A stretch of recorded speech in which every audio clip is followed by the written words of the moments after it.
Hi guys, okay. I've had a lot of people that's responded to my M65 field jacket. Both my first video I did when I was talking about my field jacket and in the recent one where I was talking about how to carry a knife while wearing your field jacket, etc. So I want to pass on a few other points about how I run my field jacket. So I carry certain things in certain pockets, so I know exactly where they are. It's kind of like you organize a haversack or a rucksack or something. I organize my uh, M65 the same way. Okay, let's start with this front right pocket. This is where my right hand goes. Now inside of here in the front corner, I know you won't be able to see it because I ain't going to turn it inside out, I have sewed a little loop of bank line, and what that's for is a place for me to clip my car keys, my cabiner. So I go inside there and I do like that, and it hangs in there out of the way. That guarantees I'm not going to lose it. That whenever I go to get back after a weekend of being out in the woods, chopping wood, camping, etc., and I get back, man, it's been a great day, and I get to the truck and I dig in my pocket and I ain't got no keys. I done lost my keys out there somewhere and turning and twisting because these pockets are kind of voluminous. So what I do is in the front inside corner right here, I just simply made a loop of bank line and I sat there and carefully stitched it in for a place to hook it. That way I know where my keys are going to be.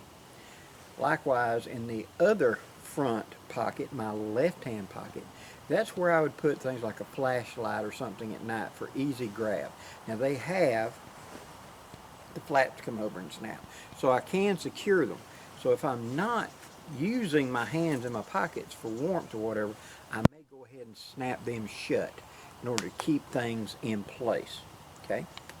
Now my upper right hand pocket, this is the deep stuff. This is the stuff that is not going to be called upon often, but I want to get to it if I need it. So in this pocket, I will carry one of those small little notebooks, and I have usually a small pen that clips right here in this front corner, a short little pen, and that way I can pull out and jot down ideas, whatever. Plus I also have a source of tinder should I need it. Also down in here I have a pre-made up fire kit.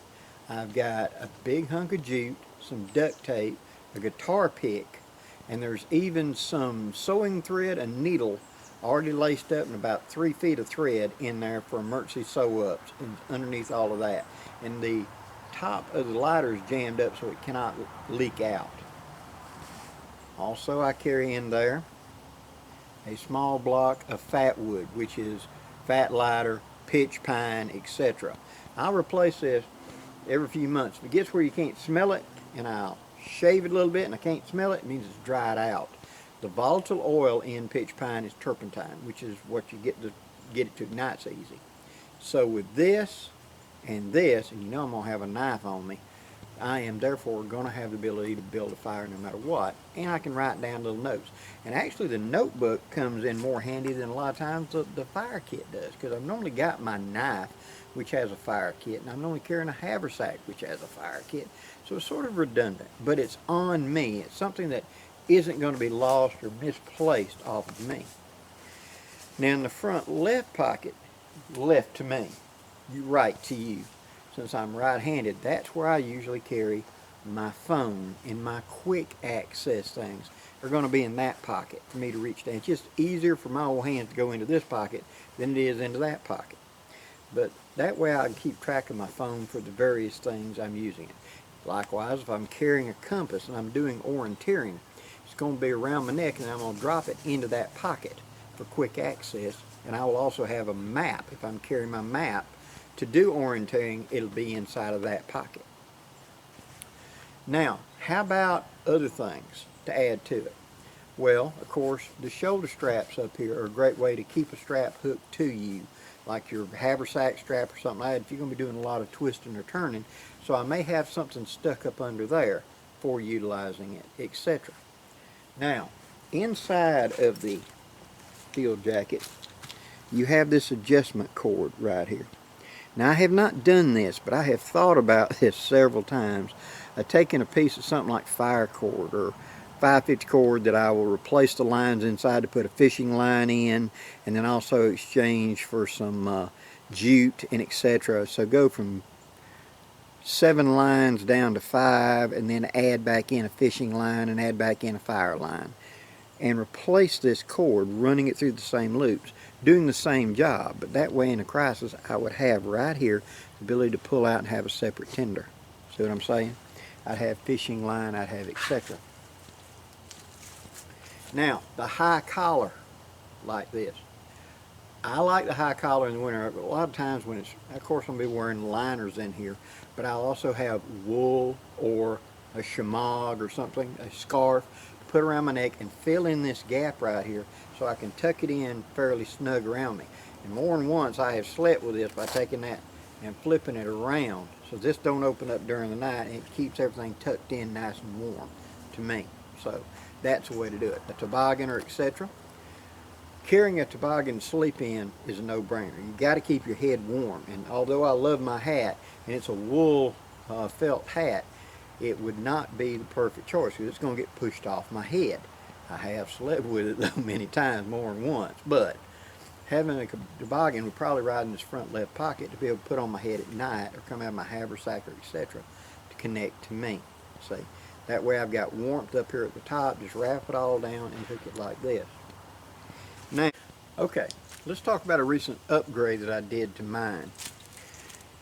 Now, this jacket was made in 1968, and this is the Velcro that was on the cuffs.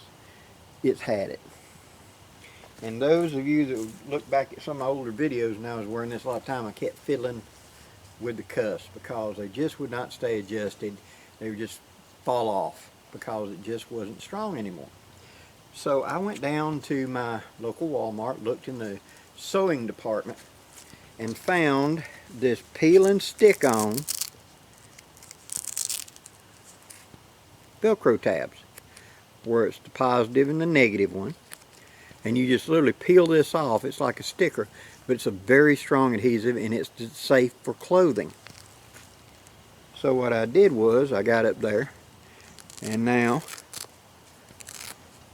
I got 2 dots, see, and it does stay on.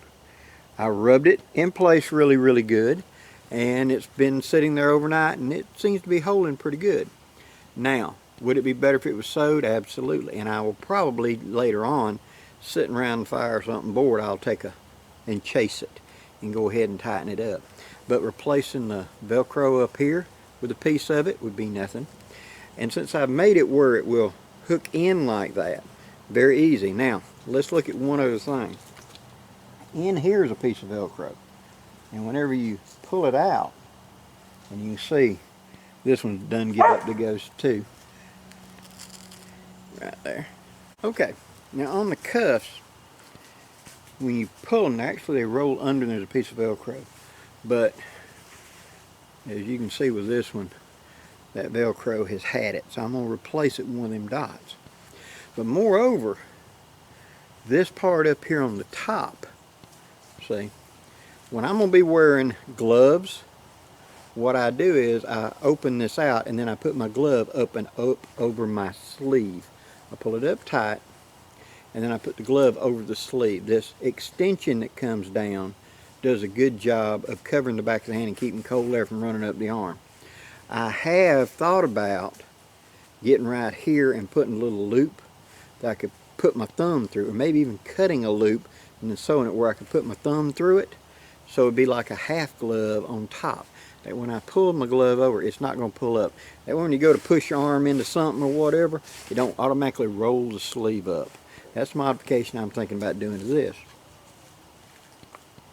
So, those are just a few of my thoughts with my old tried and true friend, the M65 field jacket. Now, the upcoming video I'm going to be talking about modifying one of the liners to add an internal pocket on the inside, because I want a place to carry my eyeglasses at. Like a lot of you old silver wolves, I need glasses to see up close. And so I could carry them in one of these pockets. That's true. But I prefer to carry them close to me so that when I pull them out and put them on a cold day, they don't fog up. So I keep them warm. So I want to put a inside on my button-in liner. I want to put a pocket for glasses or something like this right there. And I might make one or two other little adjustments. We'll see. Hope you enjoyed this video, guys. If you have, please hit that like, share, and subscribe button. I would really appreciate it. Till next time, guys, I'm Blackie, wishing you safe journeys. Have a great day, guys.